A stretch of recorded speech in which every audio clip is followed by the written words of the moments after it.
안녕하세요, 마틴쌤입니다.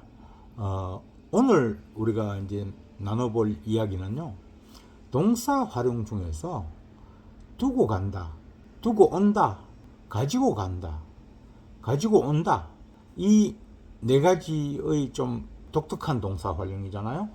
요 중에서 오늘은 1탄으로 두고 간다, 두고 온다 라는 활용에 대해서 이야기를 한번 나눠보려고 해요. 우리가 가다, 오다, 뭐 이런 동사는 잘 알잖아요. 뭐 가다는 취, 오다는 lie 이런 식으로. 근데 이제 거기서 조금 더 들어가서 두고 간다, 두고 온다, 뭐 가지고 간다, 가지고 온다 이런 거는 잘 모르는 경우가 많잖아요. 의외로 일상생활에서는 굉장히 많이 쓰는 그러한 구문인데 이상하게 이런 걸 잘 모른다는 거죠. 온갖 단어를 다 알아도 이런 걸 잘 모르면 회화를 잘 할 수가 없게 되는 거죠. 그러면 바로 한번 알아봅시다. 일단 중국어로 가다 하면은 가장 먼저 떠오르는 게 취죠. 그러니까 두고 간다 하니까 당연히 뭔가 무슨 취 아닐까 싶잖아요. 일단 결론부터 말하면 아닙니다. 여기서 우리가 먼저 알고 가야 하는 게 가다라고 하면요, 가장 먼저 떠오르는 게 취인데, 그러면 모든 가다라고 하는 동사는 취인가? 그것도 아니라는 거예요. 가다라는 동사도 대표적인 게 세 가지가 있습니다. 한국어로 가다라고 표현하는 것들이 한국어로는 그냥 가다이지만요, 자세히 들여다보면 가다가 그냥 가다는 아닌 게 많거든요. 이런 부분에서 한국어는 뭉뚱그려서 하나의 동사로 다양한 상황을 표현하는 경우가 꽤 있고요. 중국어는 문법이 간단한 대신에 이런 부분에서 꽤 세밀하고 명확하게 아주 구체적으로 표현하는 언어예요. 먼저 가다라는 말이 나오면 가장 먼저 떠오르는 취라는 동사를 한번 살펴봅시다. 이 취라는 동사는요, 원래 어떤 뉘앙스를 가진 단어인가 하면 이 취는 어딘가 어떤 목적지를 가지고 그곳을 향해 가는 동작을 의미해요. 즉 목적지를 강조하는 이동을 의미하는 단어예요.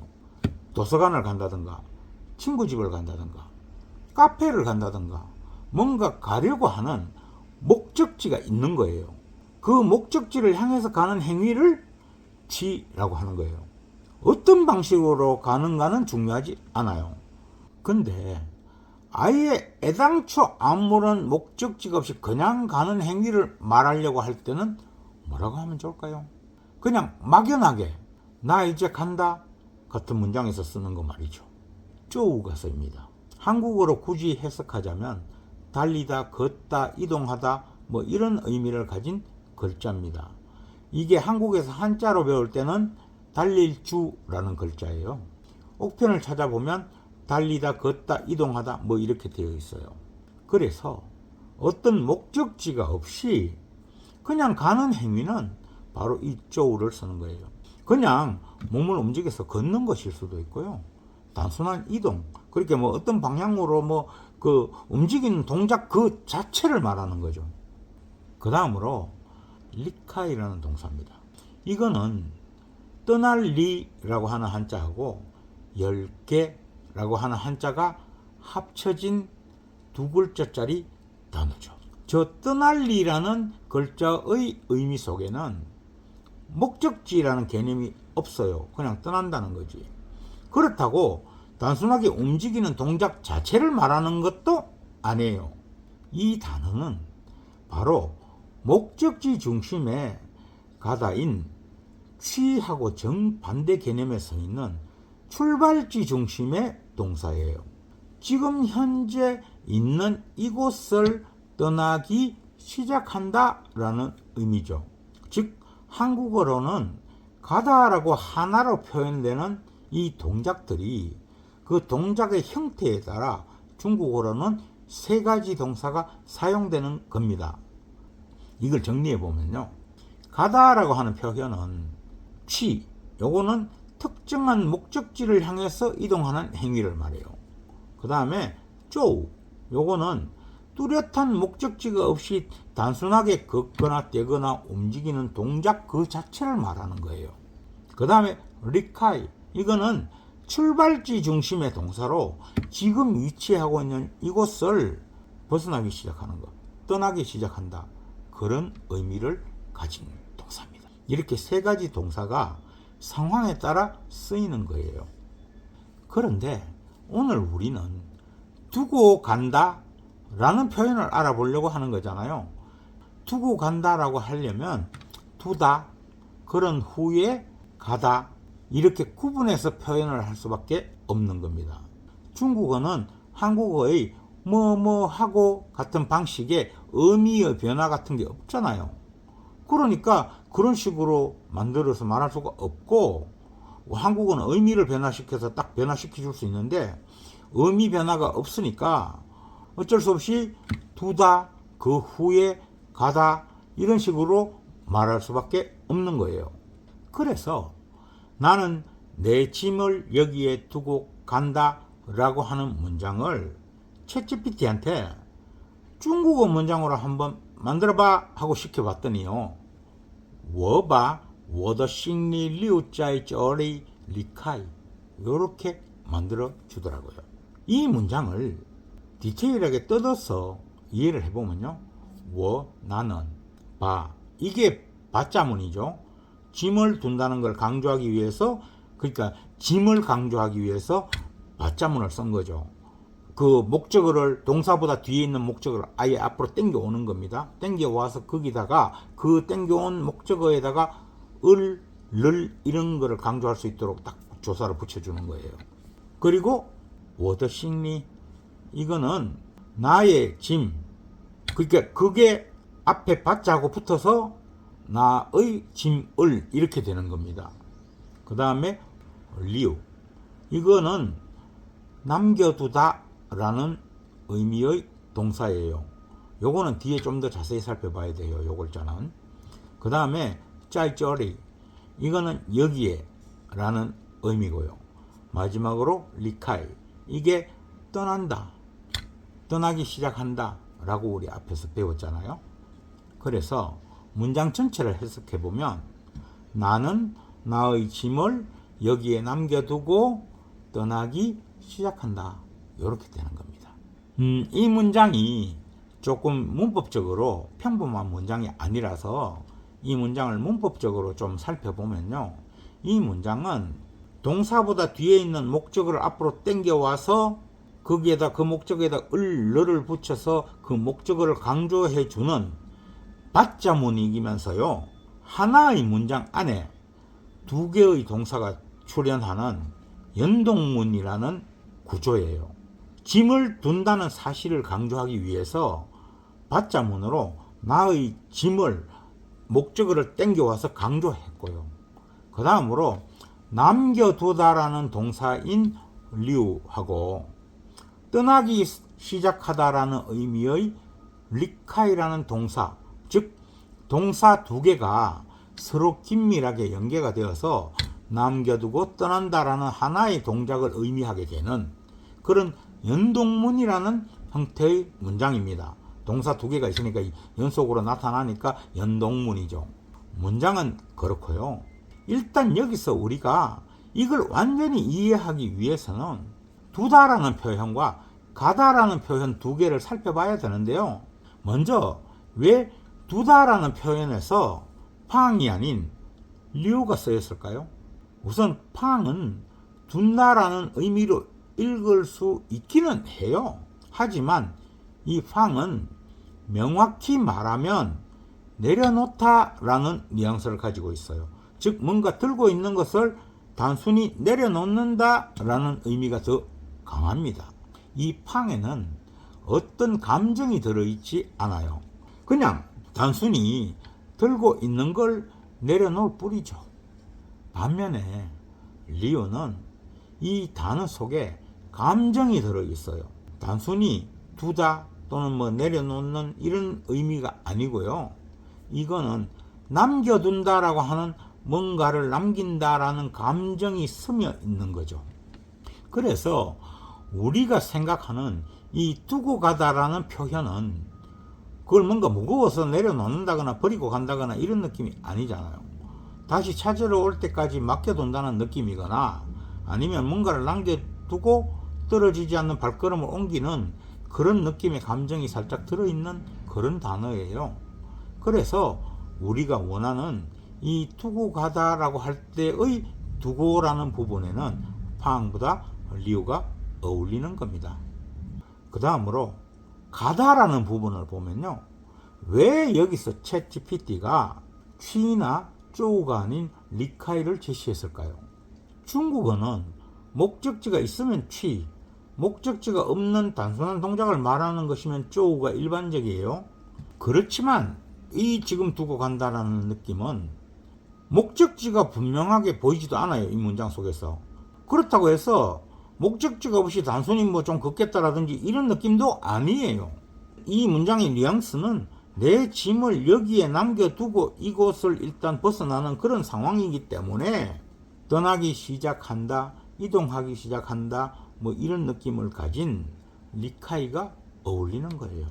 그렇다면 두고 간다 할 때 무조건 리카이를 쓰는 게 옳을까요? 그건 아니죠. 가는 행위에 분명한 목적지가 있다면 취가 더 어울리겠죠. 예를 들어서 앞의 문장은 목적지가 명확하게 없기 때문에 리카이를 썼는데요. 만약에 나는 나의 짐을 여기에 두고 만리장성으로 간다, 이런 식으로 가는 목적지를 분명하게 말할 경우에는 리카이보다 취가 더 명확해질 수 있는 거죠. 예를 들어서 我把我的行李留在这里去장총 이라고 하든가 我把我的行李留在这里以后去장총 이라는 식으로 더 구체적으로 명확하게 표현하는 방식으로 말이죠.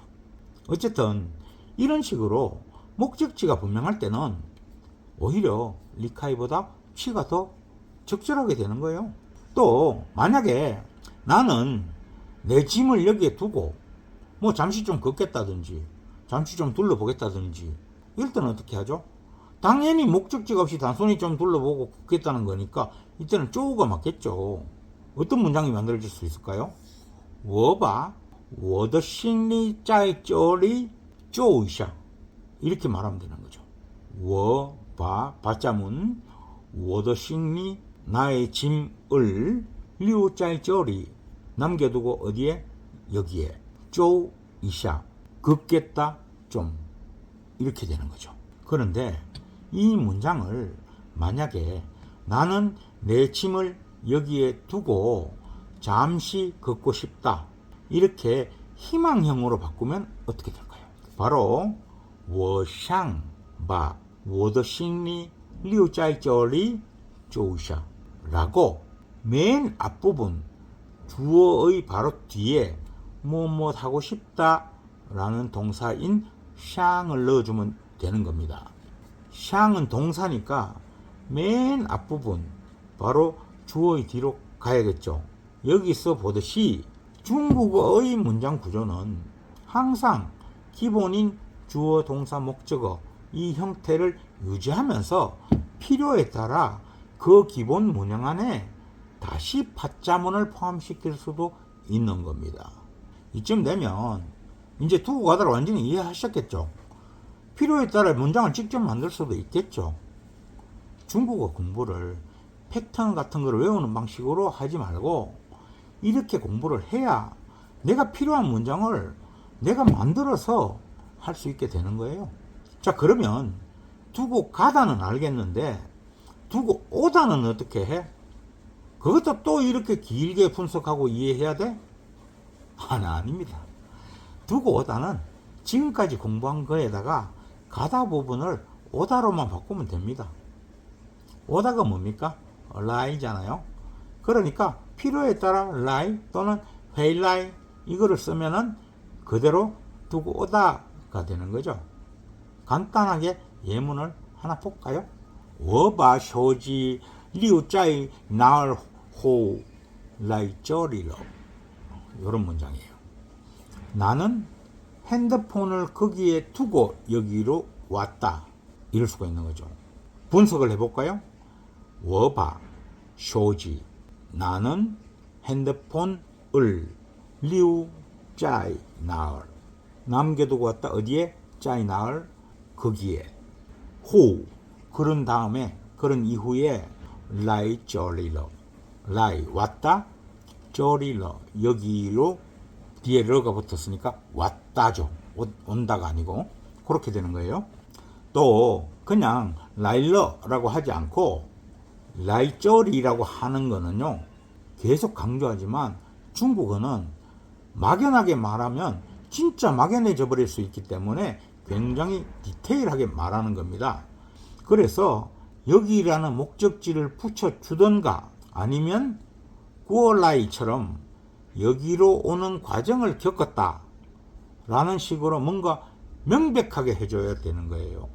구어라이라고 하면 이쪽으로 온다라는 의미를 가질 수가 있게 돼요. 풀어보면 이런저런 과정을 거쳐서 이쪽으로 왔다라는 의미가 되는 거죠.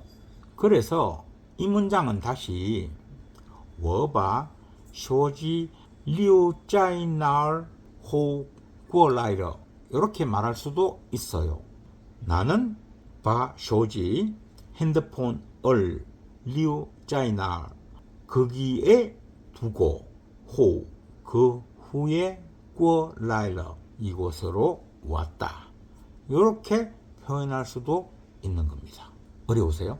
그냥 설명이 길고 자세해서 좀 지겨울 수는 있겠지만 어렵진 않죠.